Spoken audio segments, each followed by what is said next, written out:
Quand tu regardes un animé, t'as souvent des pouvoirs faciles à comprendre, simples, basiques. Mais des fois, tu tombes sur certains où t'as plus l'impression d'essayer de résoudre un problème mathématique d'un niveau universitaire plutôt que de juste kiffer. Non mais MDR l'infini de Gojo et King Crimson. La dernière fois, j'avais parlé des 6 pouvoirs les plus compliqués dans les mangas animés. Je pense avoir fait le tour, mais au vu de vos commentaires, il y en a encore quelques-uns qui nous ont pas mal fait chauffer le cerveau. Un peu comme Gon lorsqu'il apprend le fonctionnement du pouvoir de Knuckles à Kaware. Et vous aussi visiblement, vu que vous me l'avez dit en commentaire. Alors, pour ceux qui ne le remettent pas, c'est un mec plutôt bourrin au corps à corps et son pouvoir invoque un familier nommé Pot Clean, dont le fonctionnement est assez simple. Si Knuckles te met un coup avec de l'aura, Pot Clean va considérer que tu as emprunté de l'aura. Et toutes les 10 secondes, il a un taux d'intérêt de 10% qui augmente. Donc là, tu vois le compteur qui monte. Les 3 seules façons de t'en débarrasser, c'est soit si t'es en dehors de sa portée, ou encore que Knuckles annule ta dette, ou tu lui mets assez de coups avec du nen pour faire diminuer la note. Sauf que bon, le problème c'est que ce Hunter, il est assez fort. Et si tu n'arrives pas à rembourser ta dette et que ça atteint un nombre supérieur à l'aura que t'as au maximum, Pot Clean se transforme en un monstre qui te privera de ton naine pendant un mois. En vrai, c'est un pouvoir dur à comprendre, seulement pour des gros bourrins nuls en maths comme le personnage principal. En soi, oui,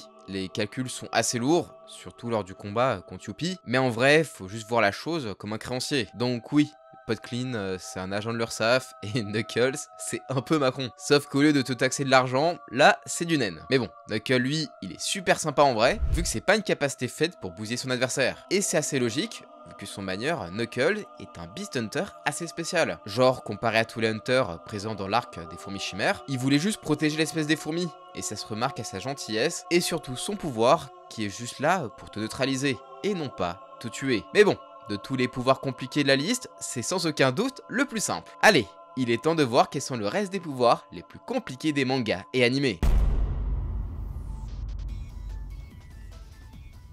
Quitte à faire des pouvoirs basés sur un jeu de calcul, autant parler de celui de Akari Kinji de Jujutsu Kaisen, qui, en bon parieur invertéré, base son extension du territoire sur les probabilités d'un jeu de hasard pour déclencher son pouvoir. Alors, honnêtement, dites-vous qu'il y a un système si complexe à expliquer qu'il est obligé de télécharger les règles dans le cerveau de tous ceux qui participent à une partie. Sans quoi, eux, comme nous, n'auraient pas pu en comprendre les subtilités. Oui, c'est un point où on pourrait se demander si l'auteur lui-même ne s'est pas rendu compte à quel point c'était super compliqué de l'expliquer normalement. Mais au moins, il a trouvé un prétexte pour caler quelques pancartes d'explication dans l'histoire. Et évidemment, j'ai dû aussi subir son extension du territoire afin de pouvoir vous expliquer le règlement au mieux. Et vu que vous me l'avez beaucoup, mais genre beaucoup cité en commentaire, je pense ne pas être le seul à avoir du mal à comprendre ses caractéristiques. Lors de l'activation de son ulti joueur meurtrier, Akari lance son premier tour d'un jeu se basant sur le scénario d'un manga de romance, Le Train de l'amour. Bon, là vous allez me dire direct, mais Alcor, comment ça marche? Eh bien, ça se joue à la manière des pachinko,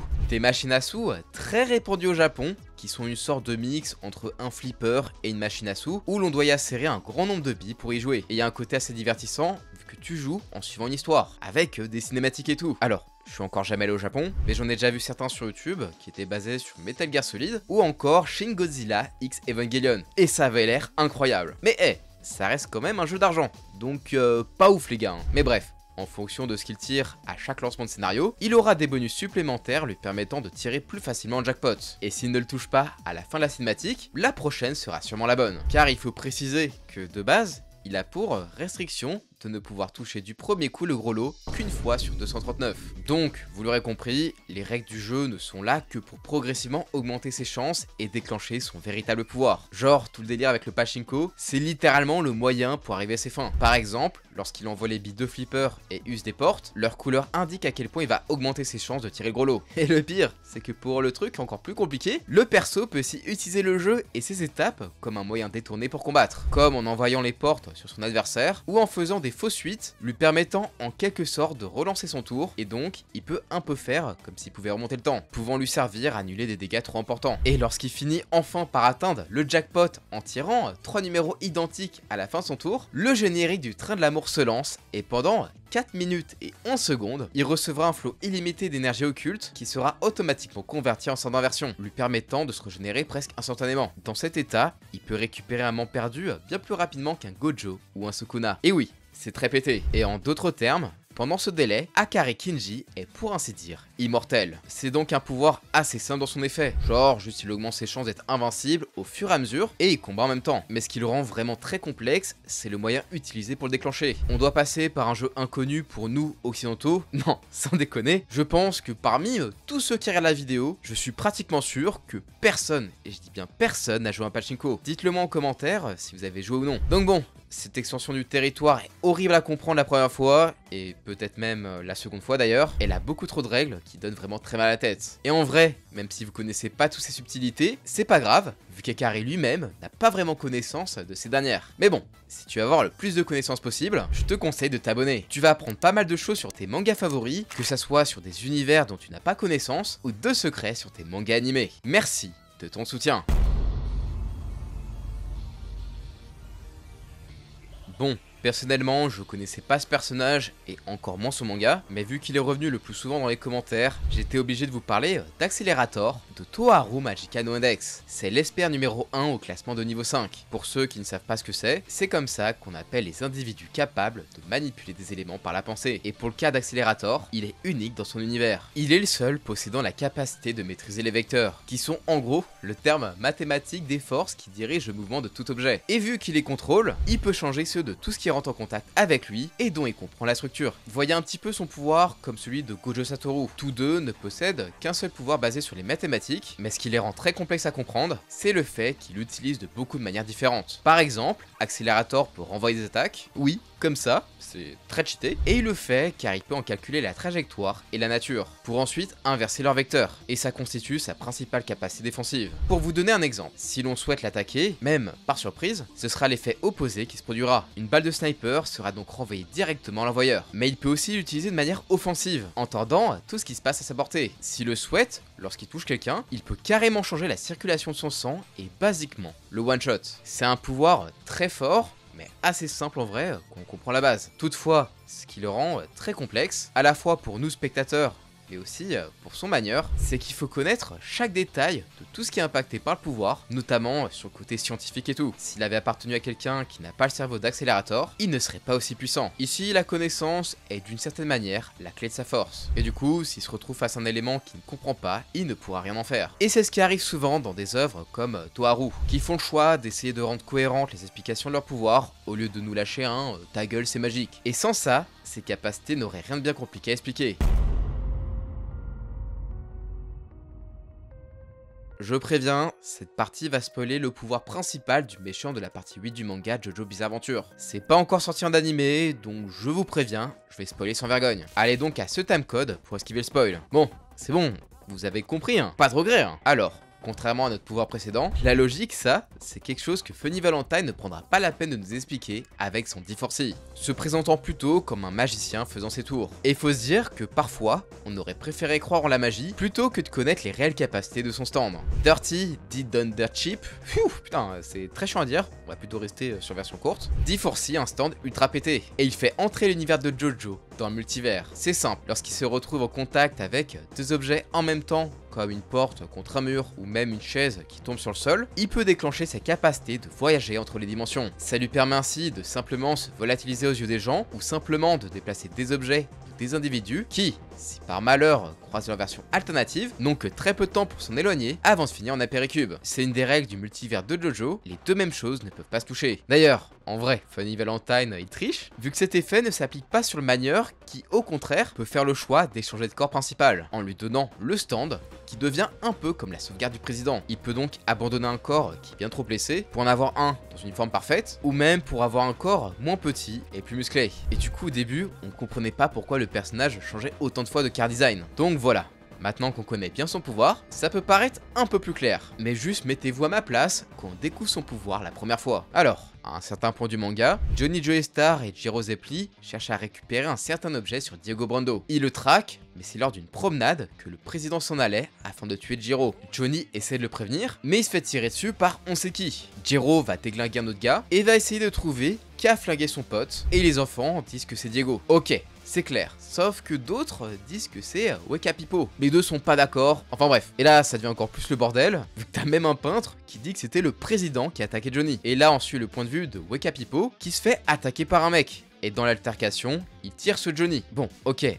Là, ça va, mais c'est au moment de suivre le point de vue de Diego qu'on ne comprend vraiment rien. Lui, il prenait en chasse Valentine pour essayer de l'affronter seul. Sauf qu'il se retrouvera face à Weka Pipo pendant sa filature, qui l'attaquera, alors il riposte et utilisera un revolver pour lui tirer dessus. Mais à la place du corps de Weka Pipo, il trouve le corps de Johnny. Attends, quoi? On a le point de vue des deux et chacun attaque l'autre en premier et les deux tirent sur Johnny? Ça n'a aucun putain de sens. Et le pire, c'est que les deux ne savent pas qui a vraiment tiré sur Johnny. Et donc du coup, si vous souhaitez vraiment savoir ce qui s'est vraiment passé, je vais vous le dire. Funny Valentine a attaqué Johnny et il s'est servi de son pouvoir pour faire changer d'univers ses poursuivants, afin qu'ils s'entretuent. Lorsque Weka Pipo s'est attaqué à Valentine, caché derrière un drapeau, ce dernier a utilisé D4C pour l'envoyer dans un autre univers où il tire sur le Johnny cet univers. Et au même moment, Diego est quant à lui attaqué par un Weka Pipo alternatif sur qui il tire tout en finissant emmêlé dans un drapeau. Et c'est exactement à ce moment-là que Valentine utilise D4C pour ramener Weka Pipo dans l'univers de base et Diego devant le corps de Johnny pour que les deux puissent l'avoir tué, alors que non,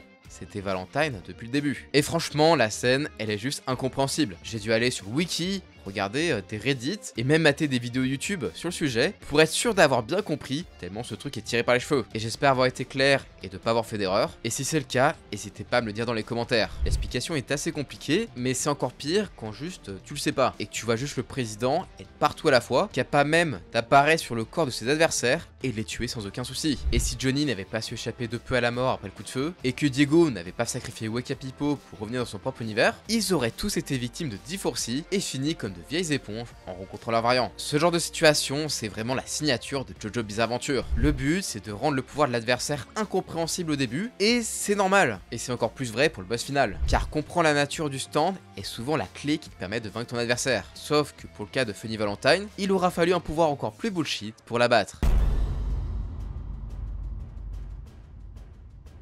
On va rester un peu dans la magie, car on va parler un petit peu d'Hajime no Ippo. Oui, vous m'avez bien entendu, on va parler d'Hippo, un manga de boxe dans une vidéo qui traite de pouvoirs compliqués, ce qui est assez déroutant, on va pas se le cacher, vu que le manga se veut assez réaliste. Enfin, réaliste. Toute proportion gardée, puisque c'est quand même très exagéré, pour donner plus de puissance et d'impact. Genre vraiment, c'est l'esprit shonen. Mais globalement, l'auteur est assez fidèle à ce sport. Je pense notamment lorsqu'il retranscrit de vraies techniques de boxe, comme le style D3 ou le Pikabo. Mais parfois, Morikawa, il nous fait de belles sorties de route. Et je parle même pas des combats un peu goofy d'Aoki. Non.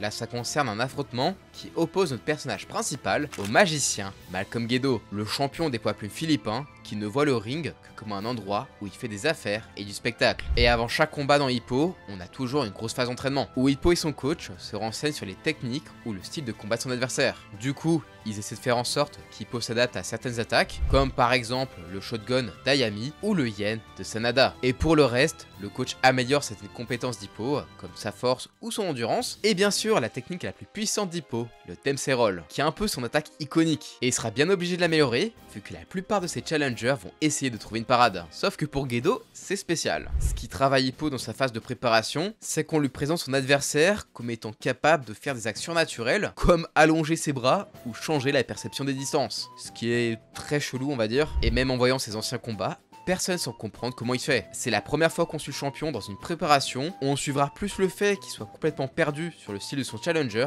qu'autre chose. Genre, il demande même à son crush, qui est infirmière quand même, si c'est possible d'allonger des membres. Elle lui dit que non. MDR, il a cru que son adversaire c'était Luffy ou quoi? On se dit du coup qu'il y a forcément une astuce, mais je vous promets qu'il fait pas vraiment de sens. Et lors du combat, au début, Gedo utilise quelques techniques qu'on voit en vrai, comme essayer de gêner la vue pour passer dans les angles morts pour faire croire à l'adversaire qu'il a disparu, sauf qu'après ça part un peu plus loin, vu que t'as les coups élastiques entre guillemets, et ça gêne Hippo qui arrive pas à esquiver les attaques, vu qu'il arrive pas à gérer les distances. Genre Hippo, il essaie de s'adapter aux coups de son adversaire, mais il se prend mandale sur mandale, rien ne passe. Eh bien, si Gedo a été capable de faire croire à Hippo qu'il pouvait allonger ses bras, c'est parce qu'il défait ses lacets de gants afin de gagner un peu d'allonge, afin de pouvoir toucher plus facilement et faire enfler le visage d'Hippo, le rendant quasiment aveugle, faisant que le peu qu'il voit sera un ring complètement tordu. Alors déjà, quel vrai boxeur pourrait avoir une telle idée et qui mettrait ça en pratique? Et surtout, à quel moment avoir le gant desserré de quelques centimètres, ça te fera croire que t'es Luffy? Alors, en temps normal, quand c'est des combats de Aoki on peut accepter, et encore hein, mais là, c'est peut-être parti un peu trop loin. Genre, c'est un peu l'inverse de ce que j'avais dit dans Baki. Dans Baki, tu comprends pas trop ce qui se passe si tu prends trop le truc au sérieux. Et c'est à partir du moment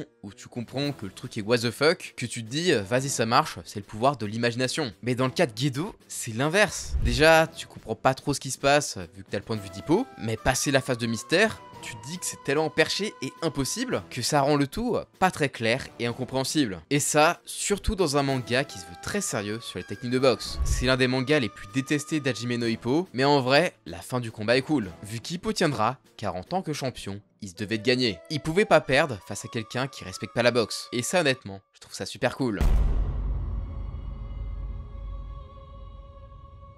Bon, je vais parler des pouvoirs de Makima, ça spoil vraiment de ouf Chainsaw Man, donc si vous souhaitez attendre l'animé, je vous dis au revoir. Et j'espère en tout cas que la vidéo vous aura plu. Oublie juste pas de commenter pour me donner des idées pour une prochaine vidéo, en tout cas ça serait super sympa. Bon, on reste du coup entre ceux qui ont déjà lu le manga ou entre gens curieux. Alors, Makima, c'est un peu le personnage emblématique de la première partie de Chainsaw Man. C'est elle qui lance l'intrigue et qui va poser les mystères de l'univers de Tatsuki Fujimoto. Mais le premier mystère qu'on essaie de résoudre, c'est concernant la réelle nature de ses pouvoirs. Tu te dis, comment ça se fait qu'elle puisse se relever malgré des blessures mortelles, qu'elle tue des ennemis à plusieurs centaines de kilomètres en échange de sacrifier des prisonniers, ou tout simplement le fait que des démons plutôt forts semblent la craindre. Non, sans déconner, quand on la découvre dans la première saison, on se dit que c'est sûr, elle doit avoir plein de pouvoirs super complexes. Sauf que ça fait bizarre d'avoir un truc comme ça dans un monde comme Chainsaw Man, où les démons ne possèdent qu'un pouvoir en lien avec la peur qu'ils incarnent. Genre, si t'es le démon du sang, tu contrôles le sang, ou si t'es le démon tomate, tu peux dominer toutes les tomates de ce monde. C'est plutôt simple, basique. Pareil pour les Devil Hunters, ils obtiennent des pouvoirs en pactisant avec des démons, mais plus tu en fais, plus ta vie risque d'être courte. Et on le voit bien avec Aki, il a sacrifié une grande partie de son espérance de vie pour utiliser un seul pouvoir assez puissant. Et il y a même des cas encore pires, comme Himeno, qui sacrifie son corps entier pour invoquer le démon fantôme, alors qu'on voit qu'il est loin d'être si dangereux. Le seul qui s'en est sorti jusqu'ici, c'est Kishibe, mentor de Denji et Power, et accessoirement l'humain le plus fort de la sécurité publique. Sauf qu'aujourd'hui, vu qu'il ne possède en vérité plus rien à donner avec les démons dont il a passé contrat, il ne peut plus utiliser le moins de pouvoir. Donc on peut se demander si Makima ne ferait pas exception aux règles de son univers, au vu de tout ce qu'est son pouvoir faire. Sauf que, spoiler alert, pas vraiment. On apprend à la fin de la partie 1 qu'il possède bel et bien un seul et unique pouvoir, car ce n'est autre que le démon de la domination, un des 4 cavaliers de l'Apocalypse qui, par le passé, a su vaincre le Chainsaw Man. Donc, de par sa véritable nature, sa capacité est en lien avec la peur qu'elle incarne. Chaque être qu'elle juge inférieur à elle-même se voit tomber sous son contrôle, ce qui est basiquement surcheaté, mais n'explique pas pourquoi elle peut faire autant de choses. La seule raison de tous ses pouvoirs se cache dans l'intrigue et les détails du manga. On te l'explique pas complètement, mais toutes les pièces du puzzle sont bien là pour te permettre de le deviner. Comme elle peut prendre le contrôle de presque n'importe qui, cela signifie aussi qu'elle peut créer des contrats super avantageux pour elle. Par exemple, si elle est virtuellement immortelle, c'est parce qu'elle a forcé le premier ministre japonais à lui offrir la vie de tous les habitants du pays. Comme ça, toute attaque ou maladie tournée contre elle sera redirigée vers un japonais au pif. Et c'est l'un des seuls pouvoirs clairement décrits dans l'œuvre. Et si tu veux comprendre les autres, ce sera simplement par simple déduction. Par exemple, c'est sûrement du démon flingue qui épuise la capacité de pouvoir tirer des balles invisibles. Oui, ça veut aussi dire qu'elle contrôlait déjà l'ennemi numéro 1 de la sécurité publique bien avant qu'on le rencontre. Donc, vous l'aurez compris, si on ne cernait pas son pouvoir au début, c'était surtout pour une raison de scénario. Révéler ses vrais pouvoirs, c'est révéler le dénouement de la première partie de Chainsaw Man et le fait que c'était Makima qui était à l'origine des malheurs de Denji depuis le début. Et si on avait pu tout comprendre dès le début, l'auteur n'aurait pas pu autant nous traumatiser. Enfin bref, je sais pas pour vous, mais personnellement, j'adore ce style de vidéo. Alors, c'est très long à faire, et c'est un exercice assez complexe d'expliquer pourquoi un truc est galère à comprendre, et tenter de l'expliquer. Mais je sais pas, je kiffe le délire. Ça me change un peu des vidéos pire univers. Mais bon, dites-moi si vous avez d'autres pouvoirs que vous avez galéré à comprendre. J'aimerais bien faire un 3e épisode, ça pourrait être vachement sympa. Abonnez-vous, je vous dis à la prochaine, ciao!